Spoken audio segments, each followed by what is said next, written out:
ഇലക്ഷനിൽ കൂകി വിളിച്ചു, നാട്ടുകാർ ചേർത്ത് പിടിച്ചു.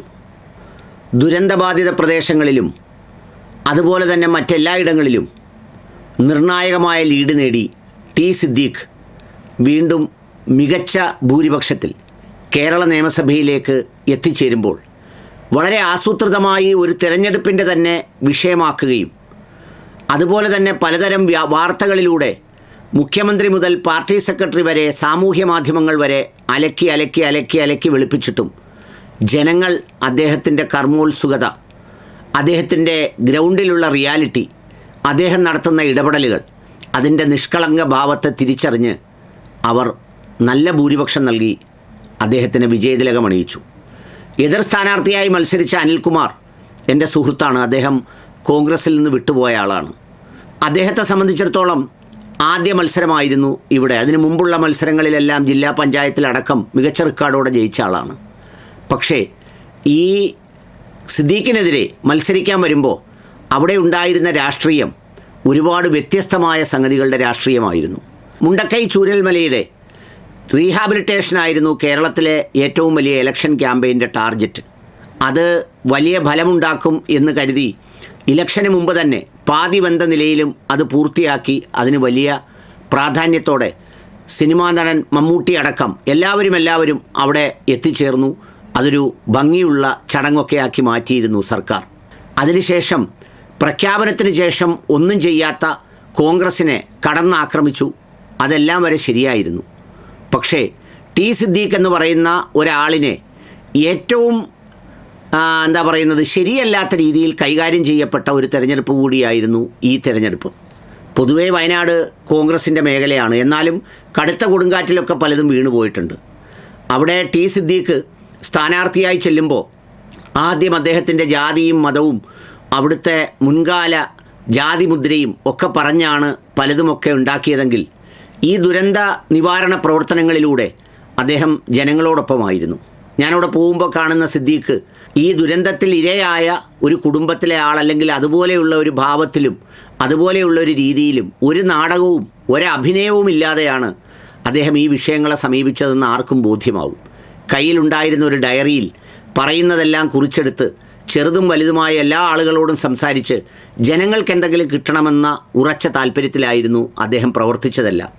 അതുകൊണ്ട് തന്നെ വന്നവർക്കെല്ലാം അദ്ദേഹം ഒപ്പമായിരുന്നു. പക്ഷേ ഈ ഉദ്ഘാടന ചടങ്ങിൻ്റെ വേളയിൽ അദ്ദേഹത്തെ ആസൂത്രിതമായി കൂകി വിളിച്ചു. ആ കൂകി വിളി ഗുണത്തെക്കാളേറെ ദോഷമാണ് ഉണ്ടാക്കിയത്.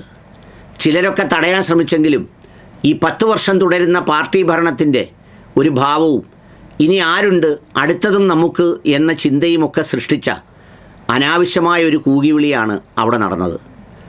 ആ കൂകിവിളിയെ തള്ളിപ്പറയേണ്ടതിന് പകരം അതിനെ മറ്റു പല രീതിയിലും ഡൈല്യൂട്ട് ചെയ്യാനാണ് ഇടതുമുന്നണിയുടെ ആൾക്കാർ അവിടെ ശ്രമിച്ചത്. പിന്നെ രണ്ടാമതായി കൊണ്ടുവന്ന മറ്റൊരാരോപണമാണ് അവിടുത്തെ ജില്ലാ ജനറൽ സെക്രട്ടറി അദ്ദേഹത്തിൻ്റെ നേതൃത്വത്തിൽ ശ്രുതിക്ക് വീട് കൊടുക്കാമെന്ന് സിദ്ദീഖ് പറഞ്ഞു, അതാദ്യം കൊടുക്കട്ടെ എന്ന് പറയുന്നൊരാരോപണം. അതിന് സിദ്ദീഖിൻ്റെ ഫേസ്ബുക്ക് പോസ്റ്റിൻ്റെ ചില വാചകങ്ങൾ അടർത്തിയെടുത്ത് അങ്ങനെ ചെയ്തൊക്കെ വിടുക എന്ന് പറഞ്ഞാൽ അതൊക്കെ ഇന്നത്തെ കേരള സമൂഹത്തിൽ സാധ്യമായ കാര്യമാണോ? ഒരു ദുരന്ത നിവാരണ പ്രവർത്തനത്തിന് നിൽക്കുന്ന ഒരു MLA മുന്നിൽ ഒരുപാട് ആളുകൾ ഒരുപാട് പദ്ധതികളുമായി വരും. ആ പദ്ധതികളിലെല്ലാം പോയി സഹകരിക്കുക എന്നുള്ളത് അവിടുത്തെ MLA ഒരു ബാധ്യതയാണ്. അത് ചെയ്യുകയോ ചെയ്യാതിരിക്കുകയോ പൂർത്തിയാവുകയോ പൂർത്തിയാക്കാതിരിക്കുകയോ ചെയ്യുന്നത് അത് കൊടുക്കുന്ന ഏജൻസികളുടെ ക്രെഡിബിലിറ്റി പോലെയാണ്. ഫിലോക്കാലിയാണ് അത് കൊടുക്കാമെന്ന് ഏറ്റത്. ആര്? നമ്മുടെ സുലൈമാൻ്റെയും പെണ്ണുമ്പിള്ളയുടെയും സംഘടന. Mario and Jijo Mario and Joji Mario ഇവരെല്ലാവരും കൂടെ കൊടുക്കാമെന്ന് പറഞ്ഞപ്പോൾ പാവ സിദ്ദീഖ് അവിടെ പോയി നിന്നു. നോക്കണേ, അവരുടെ ഒരു തുരപ്പ്. ഒരുപാട് പേർക്ക് കൊടുക്കാനുണ്ടെങ്കിലും ശ്രുതിക്ക് കൊടുത്താൽ അത് നല്ലൊരു കച്ചവടമാവുമെന്നും പറഞ്ഞാണ് രണ്ടുപേരും കൂടെ ശ്രുതിയെ പിടിച്ചത്, ഭാര്യയും ഭർത്താവും കൂടെ.